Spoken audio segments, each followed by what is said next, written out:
Hey everybody, Blackbean953 here, coming to you with another deck profile from my friend Chris of his Buster Blader deck this time. So he's going to explain how it works and the versions he's playing. So let's get into it. Alright, well, it starts off with Buster Blader, so you play 3 of it. That's about it. Its effect is literally for every monster in your opponent's field and in their graveyard that's a dragon, it gains 500 attack. That's it. Next, if you open this, you're going to be able to go off for the turn. Whelp. When it's normal summoned, you add the Destruction Restore card from your deck to your hand. And normally that's going to be the other Dark Tuner that you use. And its second effect is that you contribute it to summon a Buster Blader. So you contribute this and then equip the Dark Tuner to it to make your normal synchro. Next is the very odd engine I'm running, Fluffals. This is where it gets interesting. Fluffal Bear, basically you pitch it from your hand and you set a toy vendor from your deck. That's all it's used for. But it works in tangent with Fluffal Wings. You pitch off a toy vendor, you send this, and then you draw a card, reveal it. If it's a Fluffal, you can special summon a monster from your hand. So it can be anything, not a Fluffal. But if it's not, it gets instantly sent to the graveyard. The reason I do this is that you don't mind it going to the grave. But this card's effect is that when it's in the graveyard, you can banish it and another Fluffal, i.e. the thing you banished your toy vendor, draw a card. You can destroy a toy vendor and draw another card. So it essentially just deck thins you fast. Next, 2 Sage with Eyes of Blue. You only use it for the fact that it's a tuner, a level 1, and when you normal summon it, you get to add the Whelp. That's the only reason. No, this thing murders Blue Eyes. 2 of the Dark Tuner I was talking about, its effect is you can equip it from your hand to Buster Blader, and then you can unequip it. So you don't just flat out special summon it, but you can just, in a sense, do that in order to go into your synchro. Its main effect is that when it's equipped to a Buster Blader, your opponent is basically under domain, so they can't use their extra deck. I've lost way too smart to that card. Yep. 2 Fluffal Dog.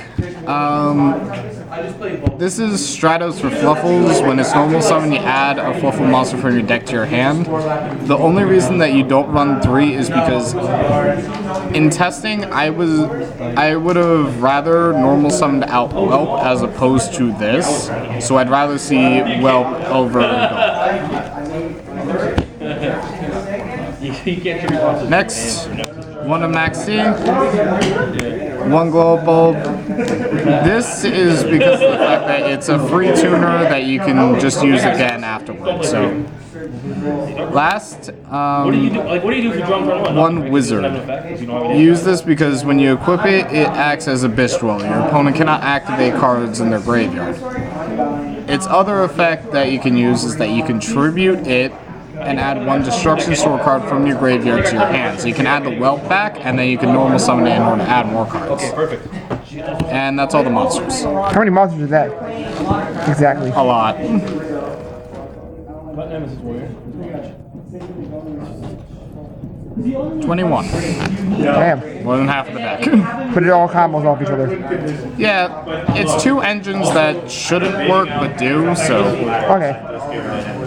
Next is 3 Emblem. This is literally just to search out Buster Blader. That's all it does. That's all it did, all it ever has done. And all it will ever do. Exactly. Alright, next. 3 Toy Vendor. I explained it before, but its effect is that you can pitch a card from your hand, draw a card, reveal it. If it's a Fluffal, you get to keep it in your hand, A, and B, you get to special summon out 1 monster from your hand. Its other effect is that whenever this card gets sent to the graveyard, doesn't matter how, you get to add 1 Fluffal monster from your deck to your hand. So when you do the play with Fluffal Bear and Fluffal Fluffal Wings, you essentially plus 3 because you're drawing 2 cards and then this is adding another card. So all the effects go off all the time. Yep. Next, because this is a rogue deck and we don't have recoverability, to Twin Twister because you need to get rid of background. And because everybody plays that card. Yeah, pretty much. Meta cards. Get off my back. This is my odd tech card, Mausoleum of Light. Its effect is that you can normal summon a level 1 light tuner in addition to your normal summon. So a good combo that I like doing is that I'll normal summon out Dog to get that play off, but then activate this so that I can also normal summon out Whelp, just to continue on with the play. Domain. I know, but normally you want to go into something else that I will explain later. Okay. 2 wear off though, you run a lot of level 1s, and if you can get the level 1 into your hand, you're good. 1 terraforming. Just to search out the Mausoleum of Light. Self-explanatory. 1 soul charge, because it saves games. 1 for 1, because again, you're playing a lot of level 1s. 1 foolish, this is normally used to dump the Buster Blader from your deck so that you can summon it out with the Whelp.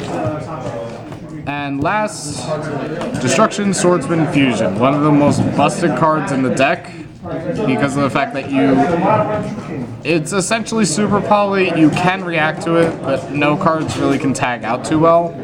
So you fuse with your opponent's monster, with your Buster Blader, and then you summon out basically the boss monster of this deck. I've done the wrong end of that plenty times.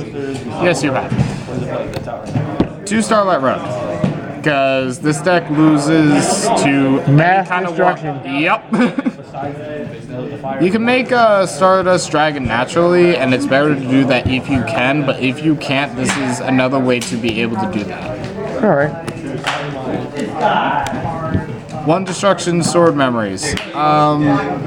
This, once Cradle comes out, is getting bumped to 3 right away. Because this thing's effect only is that it summons out Buster Blader from your deck by pitching a Destruction Sword card from your hand. Its other effect is that it's Miracle Fusion for the deck. You banish a Buster Blader and 1 Dragon-type monster from your graveyard to summon out your fusion. Going off of the fusion that I've been talking about, Buster Blader, the Dragon Destroyer Swordsman. Do you want to test against me? What's up? You want to test against me? Its effect is that whenever all monsters your opponent controls that are dragons get switch to defense and can't activate their effects. Just like that, right? His other effect is that he inflicts piercing and he gains 1,000 attack points for every dragon-type monster your opponent controls. Now, your opponent normally doesn't have dragons. That's where this comes from. Buster Dragons basically just continuous effect is that it switches all monsters your opponent controls to dragon types. It also, on your turn, can summon out a Buster Blader, so after you synchro it out, you can just summon it right back. On your opponent's turn, it summons out a Destruction Sword card. Well, it equips it straight to the Buster Blader, so you essentially refresh right there. 1 Stardust Dragon. Starlight Road. 1 Scarlight, because it just steals games. That's about the only reason you run it.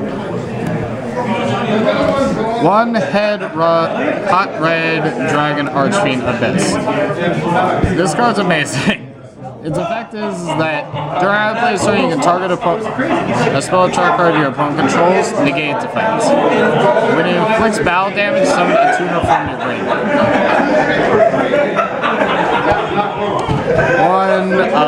1 Bane.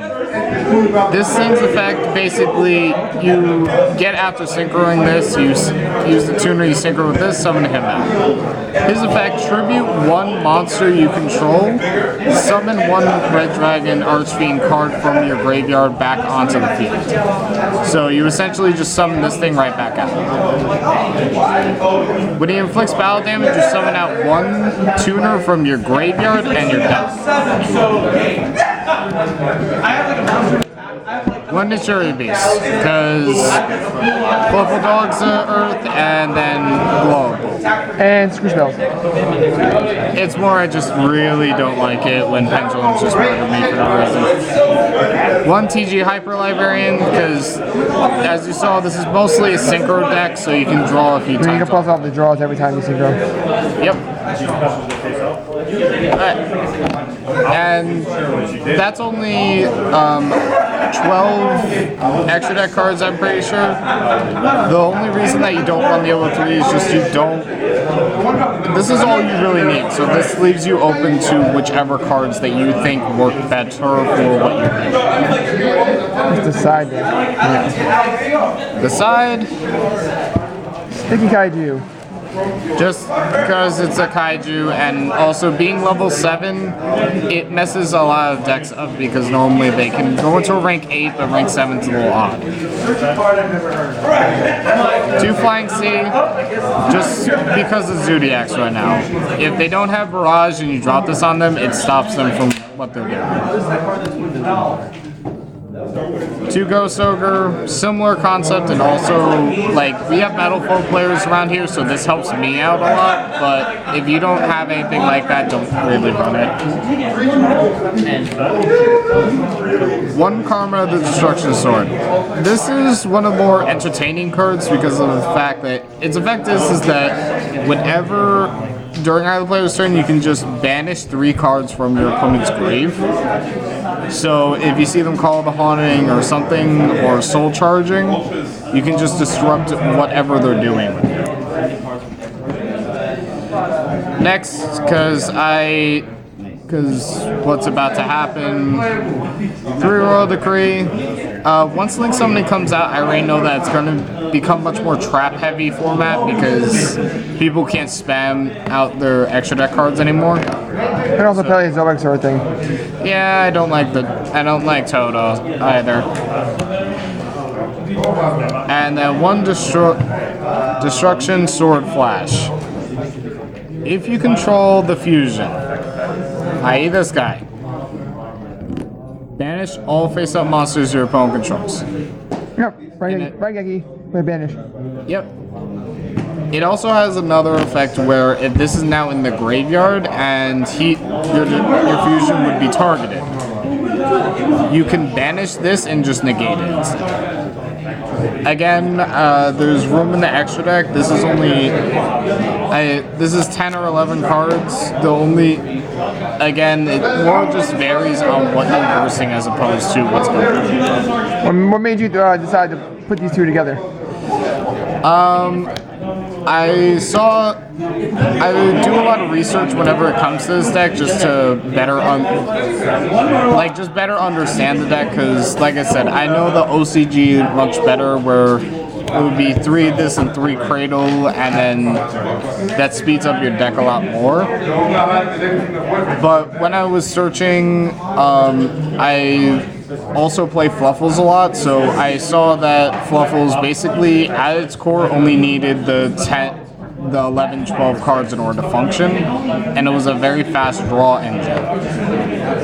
And with the amount of level 1 tuners I had, it allowed me to put these in.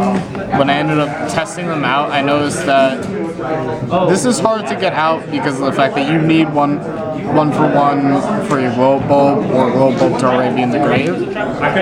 But you synchro summon a lot that Hyper Librarian actually will help you plus a lot, and it's a target that they have to get rid of or else you're just going to keep plussing.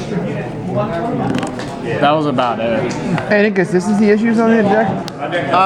Yes, but that's more because of the fact that it's a rogue deck as opposed to like what the meta decks are. Because obviously, if you open up triple Buster Blader, you're going to lose. Just because of the fact that you normally are trying to search it out as opposed to just having it in your hand. Any last? The 2 engines, like sometimes they will conflict because you'll you'll have an option to either summon Fluffal Dog or you'll be able to summon out Whelp. And neither option is bad, but you don't know which one to go more for. But besides that, there's not a lot of consistency issues per se. Any last words on the deck, or is that it? It's a lot of fun, and I want Konami to give me Cradle. All right. So that's the deck profile of Frank Chris's Buster Blader / Fluffals and Blackman 953 signing out.